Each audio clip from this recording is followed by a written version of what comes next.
हारी गईले बबुआ। अच्छा नहीं मिलो चली गईले अहिरा। सही में ए बाबू चुम्मा के हारी गईले बबुआ। नहीं मिलो चली गईले अहिरा।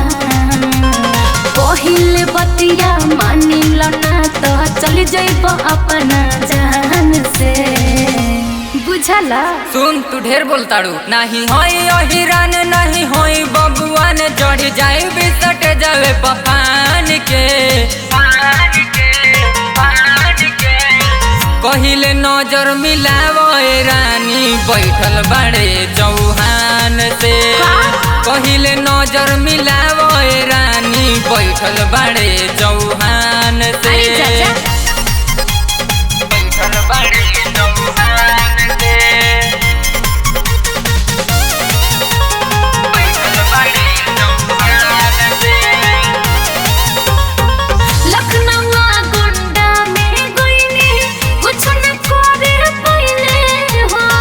बोला न ऐसे बड़ी चढ़े रानी छोड़म न बिना धैले हो। छोड़म न बिना धैले हो। लखनऊ गुंडा में गोइनी कुछ न करे पहिले हो। बोला न ऐसे बड़ी चढ़े रानी छोड़म न बिना धैले हो। लगई बत जइब परान से। समझ गइला। अरे का बोलताड़ू हो नहीं होई अहिरान नहीं होई बबुआन चढ़ी जाए बिसट जावे पफान के। कहिले नजर मिलावो रानी बैठल बड़े चौहान से। कहिले नजर मिलावो रानी बैठल बड़े चौहान से। बैठल बड़े चौहान से। बैठल बड़े चौहान से।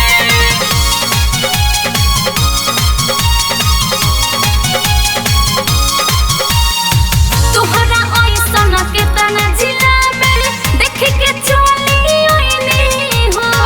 सटी के देख तबे कहबू कैसन मरद पैनी हो। कैसन मरद पैनी हो। तोहरा ऐसन केतना जिला में देख के चली ओइनी हो। सटी के देख तबे कहबू कैसन मरद पैनी हो। बसंत जी ने डरनी खान से। अरे चाचा अरे ना मन बुका नहीं होई अहिरान नहीं होई बबुआन चढ़ी जाए बिसट जावे पफान के। कहिले नजर मिलावो रानी बैठल बड़े चौहान से। कहिले नजर मिलावो रानी बैठल बड़े चौहान से। चुम्मा के हारी गईले बबुआ। अच्छा नहीं मिलल चली गईले अहिरा। सही में ए बाबू चुम्मा के हारी गईले बबुआ।